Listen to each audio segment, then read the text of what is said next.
नीलम class में आ ही रही थी कि अचानक वो बहुत तेज की गिर जाती है। उसकी बैसाखी एक तरफ जाकर गिरती है। ये लंगड़ी का रोजाना का यही ड्रामा है, आते ही पूरी क्लास का माहौल बिगाड़ देती है। नीलम, मेरी बच्ची कैसे गिर गई? उठ बेटा उठ। नीलम, ये तेरी बैसाखी, ये ले। सोनिया और नीलम एक ही कॉलेज में पढ़ती हैं। नीलम एक गरीब अपाहिज लड़की है। उसकी माँ रमा उसी कॉलेज में सफाई का काम करती है। नीलम पढ़ने में अच्छी है, साथ ही रमा भी वहीं काम करती है। इसी वजह से नीलम को इसी कॉलेज में एडमिशन मिल गया। सोनिया एक पैसे वाली लड़की है जो बात बात पर नीलम और उसकी माँ का अपमान करती रहती है। एक सुबह, रमा आंटी पोछा लगाओ तो मेरी बेंच पर ये चाय की बूंदें भी साफ कर देना। माँ को कितने दुख झेलने पड़ रहे हैं। काश मैं अपाहिज न होती तो माँ को ये दिन न देखने पड़ते। बापू भी शराब पीकर रोज माँ को मारते पीटते हैं। वो भी मेरी वजह से कितना कुछ सुनती हैं। नीलम का पिता रमेश शराबी था। रोज रात को पीकर वो उसकी माँ रमा को मारता पीटता था। रमा बेचारी कॉलेज में साफ सफाई का काम करके घर का गुजारा करती थी और किसी तरह वो अपनी बेटी नीलम को पढ़ा रही थी। नीलम जब अपने पिता के दुर्व्यवहार को देखती तो बहुत रोती। एक शाम तो हद ही हो गई जब रमेश कुछ लोगों को घर ले आया। जी आइए आइए। रमा, ये सुंदरलाल जी हैं। इस शहर के बड़े व्यापारियों में से एक हैं। मैंने इन्हें अपनी नीलम के बारे में बताया था। ये नीलम से शादी के लिए तैयार हो गए हैं। मैंने तो कह दिया है, हमारे पास लड़की के सिवा कुछ नहीं है देने के लिए। जरा इधर आना। ये लड़का नहीं, एक 60 से 65 वर्ष का बूढ़ा इंसान है। जरा इसकी उम्र तो देखो। तुम इसके साथ अपनी बेटी की शादी करना चाहते हो? खबरदार, तेरी जरा सी आवाज भी आई। एक तो तेरी लड़की के लिए रिश्ता ढूंढ कर लाया हूं। ऐसे नखरे दिखा रही है जैसे तेरी लड़की कहीं की हूर की परी हो। सबको पता है हमारे नसीब फूटे हुए हैं। हमारी बेटी लंगड़ी है। जब तक मैं जिंदा हूं मैं अपनी बेटी को ऐसे ही किसी के गले नहीं बांध दूंगी। कितने पैसे खाए हैं इन लोगों से शराब पीने के लिए। हमें कोई शादी नहीं करनी। आप सब यहाँ से चले जाइए। मेरी बेइज्जती करने के लिए तू यहाँ लेकर आया था। एक तो तेरी अपाहिज लड़की पर तरस खाकर मैंने उससे शादी करने के लिए हाँ कह दी। चलो भाइयों यहाँ से। सारी उम्र अपनी लंगड़ी बेटी को बैठा कर रखना। तेरी वजह से मेरा कितना नुकसान हो गया। ये वैसे कुछ काम की नहीं, कम से कम इसकी शादी के बदले कुछ फायदा हो जाता। पूरे 2 लाख रुपए सुंदरलाल जी शादी के बदले देने वाले थे मुझे। तूने सब खराब कर दिया। हट, बोतल चढ़ाने दे। सारा नशा उतार दिया। रमेश एक लालची पिता था। वो चाहता था कि वो नीलम की शादी उस अमीर सुंदरलाल से कर दे ताकि उसे पैसे मिल जाएं। इसलिए वो सुंदरलाल को दोबारा मनाने के बारे में सोचने लगा। नया साल आने वाला था। सोनिया कॉलेज में एक अनाउंसमेंट करने वाली थी। फ्रेंड्स, मैं आप सबको बताना चाहती हूँ कि इस बार न्यू ईयर की पार्टी मेरी तरफ से है और आप सब इनवाइट हो। ये पार्टी मैं एक बहुत ही मशहूर क्लब में देने जा रही हूँ। फिर तो बहुत मजा आने वाला है। तुम्हारे नए साल की पार्टी का अलग ही मजा है। ड्रिंक्स, स्नैक्स, डांस पार्टी और बहुत कुछ। ये सोनिया लंगड़ी को भी बुलाना है क्या? वो देख क्लास में आ रही है। अरे बुला लूंगी, इसको भी बड़ा मजा आने वाला है। कोई ना कोई मनोरंजन करने वाला भी तो होना चाहिए, वरना पूरी पार्टी बोर जाएगी। रुक, मैं इसको आने के लिए कहती हूँ। नीलम, मैं अपने घर पर नए साल की पार्टी करने जा रही हूँ। वो बुलाए है। मैं चाहती हूँ कि तुम भी इस नए साल की पार्टी में जरूर आओ। देखो, मना मत करना।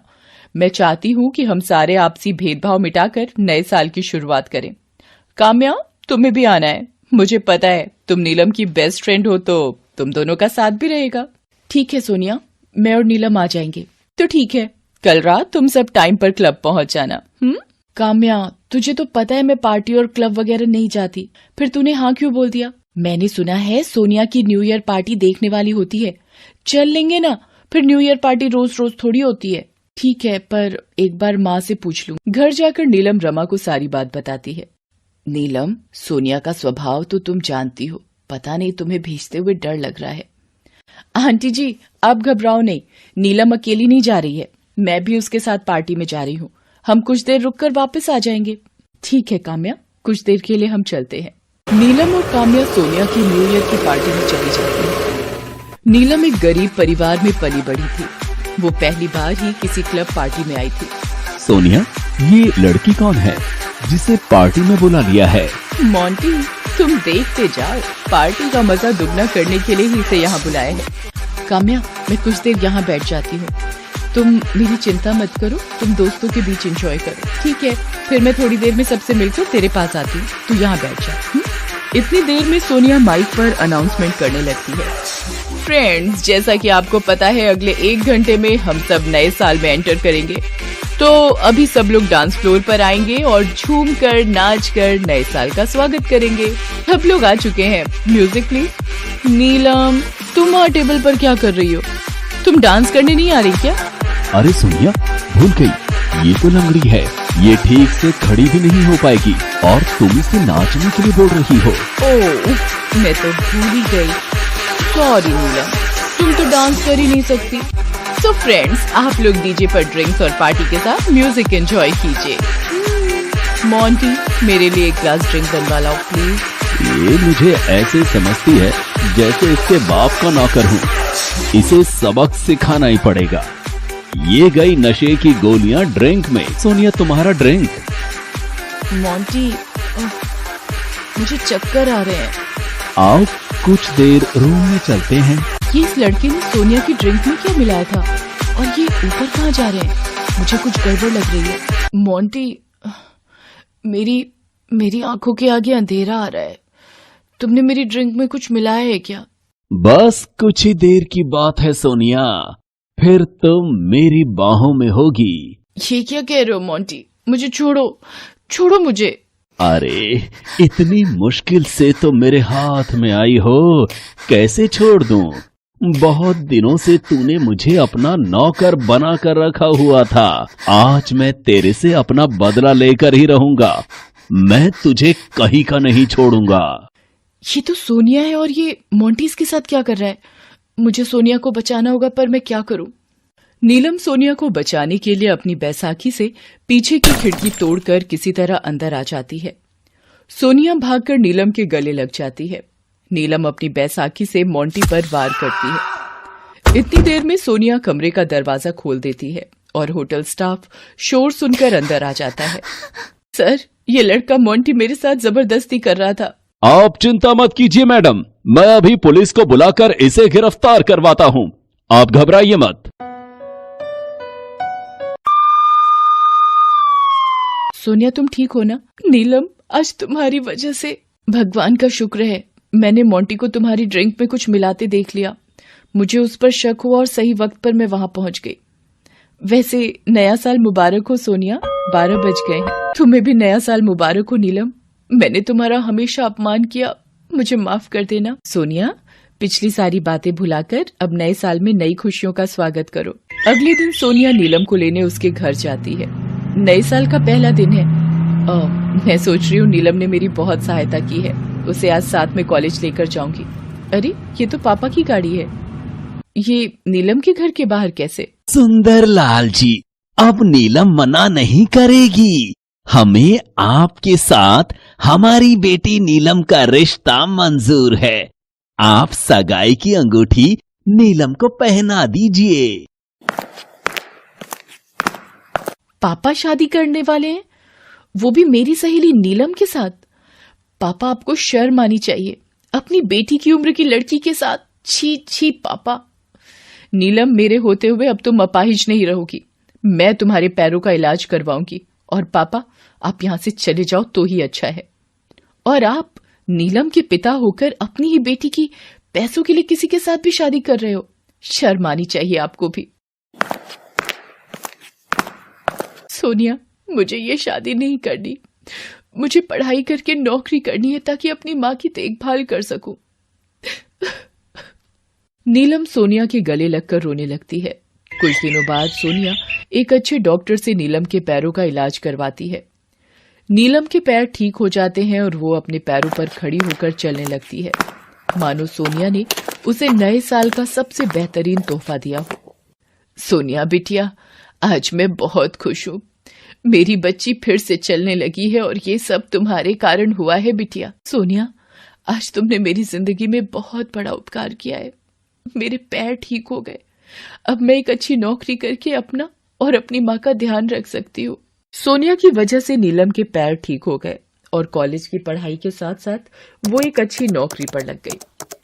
रमेश और सुंदरलाल अपने किए पर बहुत शर्मिंदा थे, पर शायद अपनी अपनी बेटियों से माफी मांगने के लिए उनके पास हिम्मत ही नहीं बची थी।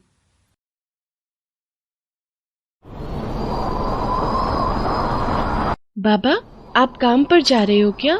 हाँ बिटिया, काम पर तो जाना ही होगा ना। लेकिन बाबा, आप कल की छुट्टी जरूर ले लेना। लेकिन क्यों बिटिया?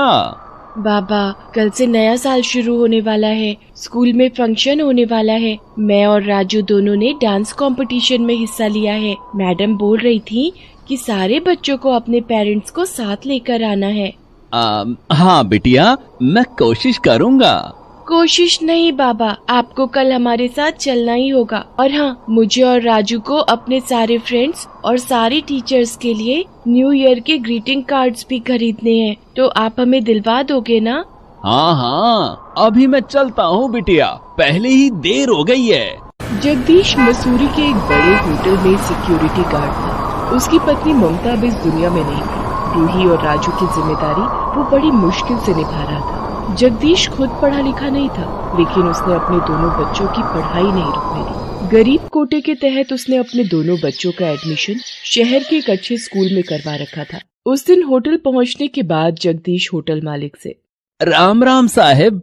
ओफो जगदीश, तुमसे कितनी बार कहा है, थोड़ा बदलो खुद को। तुम मसूरी के सबसे मशहूर और हाई क्लास होटल में काम करते हो। ये राम राम क्या होता है, हैं? गेस्ट से भी ऐसे ही बात करते हो क्या तुम? गुड मॉर्निंग बोलना कब सीखोगे तुम?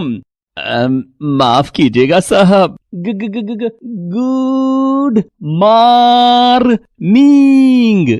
ओफ, क्या करूं मैं तुम्हारा? सच में अगर तुम पापा के चहेते ना होते ना, तो कब की छुट्टी कर दी होती मैंने तुम्हारी। अब जल्दी बोलो जो बोलने आए थे। साहब, वो कल मुझे मेरे बच्चों की स्कूल जाना है, तो कल की छुट्टी चाहिए थी और कुछ एडवांस पैसा भी मिल जाता तो बड़ी मेहरबानी हो जाती साहब। नया साल है तो सोच रहा था कि बच्चों को कुछ। अच्छा, नया साल क्या सिर्फ तुम्हारे लिए ही आने वाला है क्या? देख नहीं रहे, होटल में सारे कमरे ऑलरेडी बुक हो चुके हैं। कल न्यू ईयर सेलिब्रेशन के लिए बड़ा इवेंट है और ऐसे में तुम छुट्टी के बारे में सोच भी कैसे सकते हो? और रही बात पैसों की, तो कुछ दिन रुक जाओ तुम। एक बार ये न्यू ईयर निपट जाए, फिर तुम्हारा पूरा हिसाब ही करने वाला हूं मैं। मुझे अपने होटल में स्मार्ट और एक्टिव लोगों की जरूरत है, तुम्हारे जैसे ढीले ढाले लोगों की नहीं। इतना कहकर होटल का मालिक अभिरंजन वहाँ से चला जाता है। मायूस जगदीश जाकर होटल के गेट पर खड़ा हो जाता है और हर आने जाने वाले को सल्यूट करने लगता है। होटल में वाकई बहुत भीड़ थी। दूर दूर से लोग न्यू ईयर सेलिब्रेट करने मसूरी आ रहे थे। ऐसे में होटल में एक भी कमरा खाली नहीं था। हर तरफ रौनक और खुशी का माहौल था। लेकिन इस सब के बीच जगदीश इसी सोच में डूबा था कि घर जाकर बच्चों से क्या कहेगा। ऐसे ही पूरा दिन गुजर गया और शाम हो गई। जगदीश की शिफ्ट पूरी होने वाली थी। वो घर जाने ही वाला था कि अचानक उसकी नजर होटल के गेट से थोड़ी ही दूर खड़े 3 लड़कों पर पड़ी जो एक लड़की के साथ थे। वहाँ 3 लड़के थे जो एक लड़की से बहुत बुरा बर्ताव कर रहे थे। ए मिनी, तू अब ज्यादा नाटक मत कर। अगर इतने ही नखरे थे तेरे तो तुझे पहले बताना चाहिए था। क्या बताना चाहिए था मुझे? अरे बताना तो तुम ही चाहिए था मुझे कि न्यू ईयर सेलिब्रेशन के नाम पर तुम लोगों को ये सब करना है। मुझे तो लगा था सब मिलकर न्यू ईयर पार्टी सेलिब्रेट करेंगे, साथ में घूमेंगे फिरेंगे, पर तुम लोग तो छी। मैं जा रही हूँ वापस, मुझे नहीं रहना तुम लोग के साथ। मिनी अपने कॉलेज के दोस्तों के साथ न्यू ईयर सेलिब्रेट करने मसूरी आई थी। वो सब उसी होटल में रुके थे जहाँ जगदीश काम करता था। होटल पहुंचकर मिनी को पता चला कि उसके दोस्तों ने उसके लिए अलग से कमरा बुक नहीं किया है और तो और उसके अलावा पूरे ग्रुप में कोई और लड़की भी नहीं थी। अपने दोस्तों के इरादों पर मिनी को शक हुआ तो वो बिना न्यू ईयर मनाए ही वापस जाने लगी। लेकिन तभी उसके ही एक दोस्त रोहन ने उसका हाथ पकड़ लिया और उसे वापस अपनी ओर खींचते हुए बोला, बस बहुत हो गया तेरा नाटक।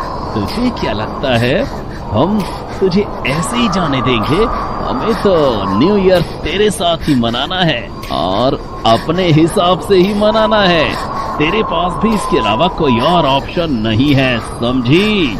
ए रोहन, मुझे ऐसी वैसी लड़की मत समझना। तुम लोगों ने मुझसे झूठ बोला कि रिंकी और रीना भी हमारे साथ आ रही हैं, लेकिन वो तो यहाँ है ही नहीं। मैं तुम लोग के इरादे समझ गई हूँ। मैं अब यहाँ 1 मिनट भी नहीं रुकूंगी और तुम लोग मेरे साथ जबरदस्ती नहीं कर सकते।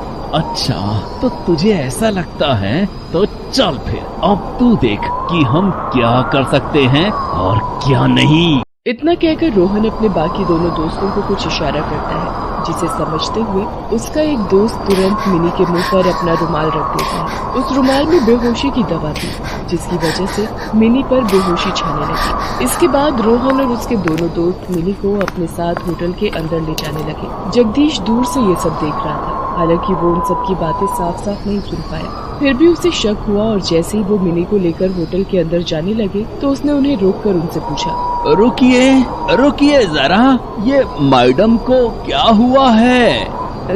कुछ नहीं, इसने ड्रिंक थोड़ी ज्यादा कर ली है। हम इसे इसके रूम में छोड़ने जा रहे हैं।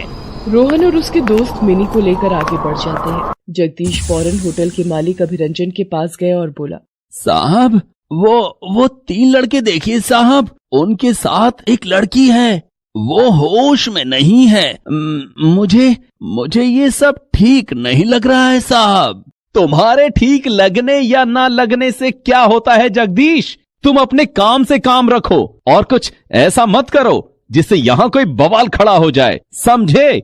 और एक बात कान खोल कर सुन लो, तुम कल की छुट्टी नहीं है तुम्हारी। ये बार बार किसी बहाने से मेरे पास आने से कुछ नहीं होगा। कल किसी भी हालत में काम पर आना है तुम्हें, समझ गए ना?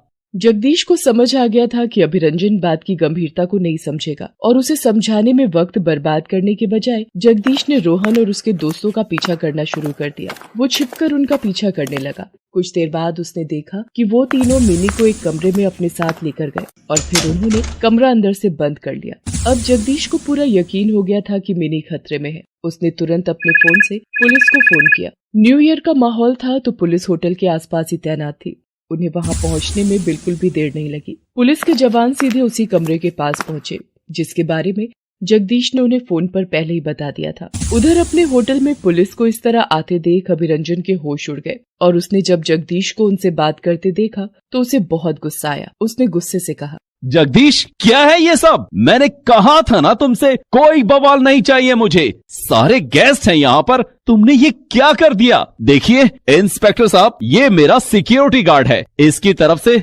मैं आपसे माफी मांगता हूँ। इसने बेकार ही आपको परेशान कर दिया। आप प्लीज मेरे साथ चलिए, मेरे गेस्ट आपको यहाँ देखकर डर रहे हैं। डरना तो उन्हें चाहिए मिस्टर अभिरंजन, क्योंकि यहाँ के मालिक आप जो हैं, जिन्हें इस बात की खबर नहीं कि उनके होटल में आखिर हो क्या रहा है। वो तो शुक्र है कि आपकी यहाँ की सिक्योरिटी जगदीश जैसे लोगों के हाथों में है, वरना पता नहीं क्या हो जाता यहाँ। अभिरंजन कुछ और जान पाता इससे पहले ही पुलिस के जवान कमरे के अंदर से रोहन और उसके दोस्तों को पकड़कर बाहर ले आते हैं और एक महिला कांस्टेबल मिनी को बाहर ले आती है। मिनी पूरी तरह से होश में तो नहीं थी, लेकिन फिर भी उसने जिस तरह से जगदीश के सामने हाथ जोड़े, उसे देखकर सारा माजरा अभिरंजन को समझ आ गया। पुलिस वहाँ से चली गई। मिनी अब सुरक्षित थी और अभिरंजन शर्मिंदा। उसे अपनी गलती का एहसास हो गया था। वो हाथ जोड़कर जगदीश से बोला, मुझे माफ कर दो जगदीश, मुझे तुम्हारी बात सुननी चाहिए थी। आज अगर तुम ना होते तो मेरे होटल के नाम पर ऐसा धब्बा लगता जिसे मैं कभी साफ नहीं कर पाता। नहीं साहब, ऐसा मत कहिए, ये तो मेरा फर्ज था। मेरी भी एक बेटी है और ये होटल जितना आपके लिए अहमियत रखता है उतना ही खास मेरे लिए भी है। आखिर यहीं से तो मेरा घर चलता है। आप मुझ पर भरोसा कर सकते हैं। मैं कभी भी इस होटल का नाम खराब नहीं होने दूंगा, चाहे जो हो जाए। जगदीश की बात सुनकर अभिरंजन मुस्कुराता है और फिर कहता है, लेकिन फिर भी मैं तुम्हें कल की छुट्टी तो नहीं दे पाऊंगा जगदीश। हाँ, तुम देर से जरूर आ सकते हो।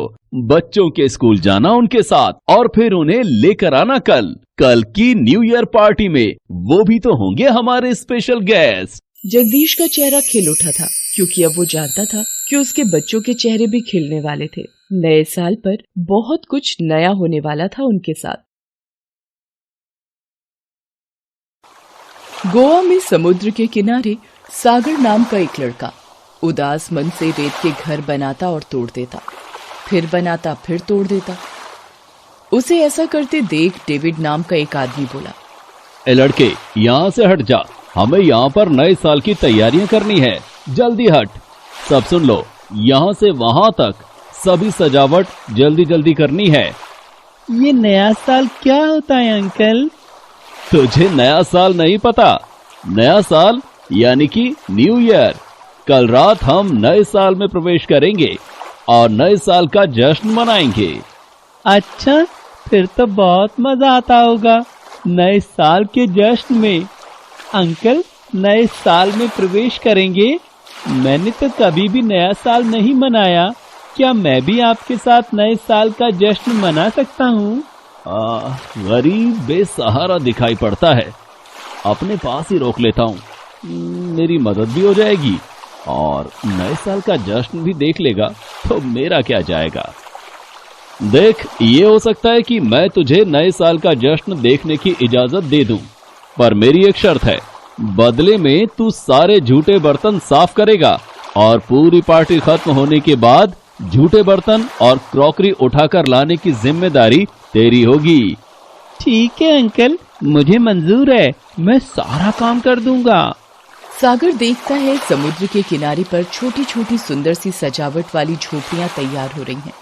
रात के वक्त वहाँ लोग अपने अपने परिवारों के साथ आना शुरू हो गए हैं। सबने नए नए कपड़े पहने हैं। लाइट, रोशनी, संगीत, खाना पीना, डांस, शोरगुल में सब मस्ती कर रहे हैं। ये देखकर सागर सोचता है, सब लोग कितने सुंदर लग रहे हैं, सबने नए नए कपड़े पहने हैं। अगर ये सब नए कपड़े पहन सकते हैं तो मैं क्यों नहीं पहन सकता? सागर, तुझे यहाँ काम पर रखा है ना, चल देख लेना नए साल की पार्टी। आप कुछ देर में जब सब लोग चले जाएंगे, सारे झूठे बर्तन उठाकर ले आना और अच्छे से धोना, नहीं तो भगा दूंगा यहाँ से। डेविड अंकल, ये नए साल की पार्टी अभी और कितने दिन चलेगी? अभी कुछ दिन और चलेगा नए साल का जश्न। फिर तो मैं कुछ दिन और रुक सकता हूँ ना डेविड अंकल? काम करता रहे, मुझे क्या दिक्कत होगी। चल, अब बातें बनाना बंद कर और जल्दी जल्दी काम खत्म कर। अगले दिन सागर फिर नए लोगों को पार्टी में धूम मचाते देखता है। अब वो भी उन सबके बीच जाने की कोशिश करता है, पर वो जब अपने कपड़ों को देखता तो यही सोचता, मेरे कपड़े तो गंदे और फटे हुए हैं। बहाने से ये कोल्ड ड्रिंक ले जाता हूँ और कुछ देर मस्ती करके वापस आ जाऊंगा। नए साल के जश्न में लोगों को झूमता देख सागर अपने कदम नहीं रोक पाता। वो बहाने से वहां पहुंचता है। तभी भीड़ में उसके हाथ से कोल्ड ड्रिंक की ट्रे गिर जाती है। एक आदमी उसे लात मारकर गुस्सा करने लगता है। तेरी इतनी हिम्मत, तूने मेरा इतना महंगा सूट खराब कर दिया। ये इस पार्टी का मैनेजर कहाँ है? अब क्या हुआ सर? ऐसे लड़कों को नौकरी पर रख लेते हो जिन्हें काम तक नहीं करना आता। ऐसे नौकरों को तो निकाल बाहर करना चाहिए। मेरे कपड़े खराब कर दिए। अगर ये नौकर दोबारा मुझे यहाँ दिख गया तो फिर तुम सोच भी नहीं सकते कि मैं क्या कर सकता हूँ। आप गुस्सा मत हो। ये सर, मैं अभी इस लड़के को नौकरी से निकाल देता हूँ। मुझे क्षमा कीजिए, यदि आपको हमारी वजह से कोई परेशानी हुई है तो। चल निकल यहां से। आज के बाद यहां दिखाई दिया ना तो मुझसे बुरा कोई नहीं होगा। चल भाग यहां से। गलती हो गई डेविड अंकल, मैं आज के बाद ऐसी गलती नहीं करूंगा। मुझे नौकरी से मत निकालो, मुझे इस नौकरी की बहुत जरूरत है। अब मैं तेरी एक नहीं सुनूंगा। तेरी वजह से मेरा नुकसान होगा तो तू भरपाई करेगा क्या? सागर रोता हुआ वहां से चला जाता है और दूर समुद्र के किनारे पर बैठकर रोने लगता है। सागर एक बार फिर डेविड के पास माफी मांगने जाता है। डेविड अंकल, मैं वादा करता हूँ अब कभी भी गलती नहीं करूँगा। माफ कर दो डेविड अंकल। लेकिन डेविड उसकी तरफ देखता तक नहीं है। सागर मायूस और निराश हो जाता है। इस बात को पूरा एक दिन बीत जाता है। काश मैं उस पार्टी में शामिल ही ना होता। मुझे नया साल मनाने का कोई हक नहीं है। मेरे पास पैसे भी नहीं है, नए कपड़े भी नहीं है। मुझे माँ बाबा को छोड़कर नहीं आना चाहिए था। सागर बेटा, आज ये दाल चावल खा ले, कल मैं तेरे लिए कोई अच्छी सब्जी बना दूंगी। माँ, तुम मुझे रोजाना झूठ बोलकर ये दाल चावल खिला देती हो। आज खा रहा हूँ, कल दोबारा मत बोलना। सागर, तू जानता है तेरे बाबा थोड़ी बहुत मजदूरी करके पैसे कमाते हैं, जिससे एक वक्त का खाना बनता है। हमारे पास बिल्कुल भी पैसे नहीं होते। मैं खूब पैसे कमा कर लाऊंगा माँ। माँ बाबा, मैं आपको बिना बताए पैसे कमाने आ गया था। मैंने सोचा था ये नौकरी मिल गई है, अब पैसे जुड़ जाएंगे, पर मेरे से भूल हो गई माँ।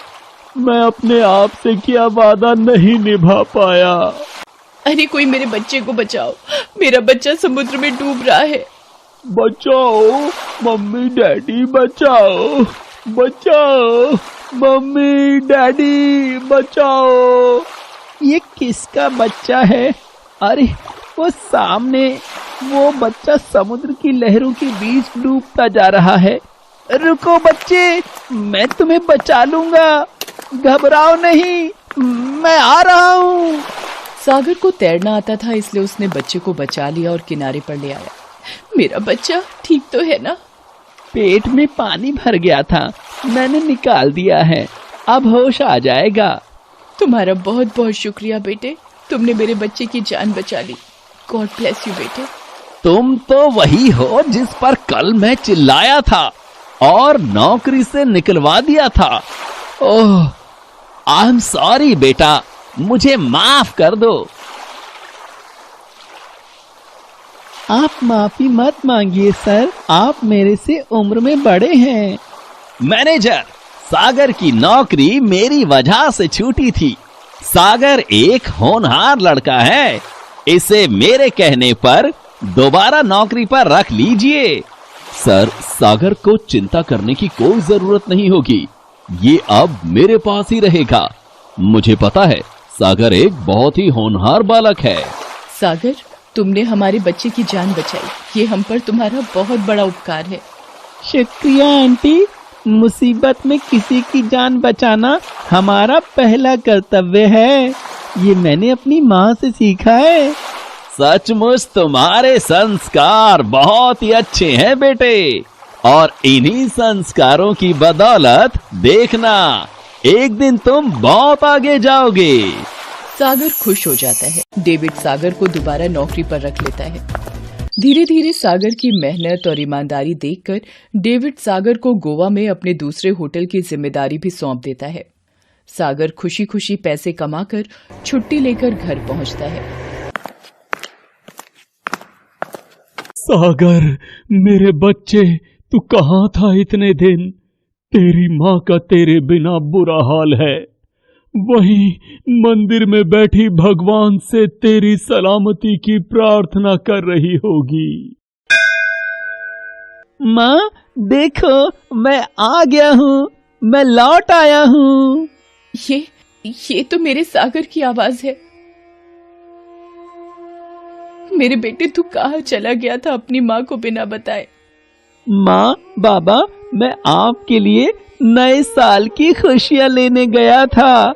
मैं जहाँ रहता हूँ अब आप दोनों भी मेरे साथ रहोगे। सागर अपने माता पिता को सारी बात बताता है, जिसे सुनकर वे दोनों बहुत खुश होते हैं। उस दिन सचमुच सागर अपने माता पिता के लिए नए साल की खुशियां ढूंढ कर ले आया था। Best buddies. Hello friends, Thanks for watching this video. अगर आपको ये वीडियो पसंद आया है तो प्लीज लाइक, सब्सक्राइब, कमेंट्स करें इस वीडियो पर और हाँ, शेयर करना भी ना भूलें। और भी मजेदार वीडियो देखने के लिए नीचे दिए गए बेल आइकॉन को दबाएं। देखते रहिए बेस्ट बडीज।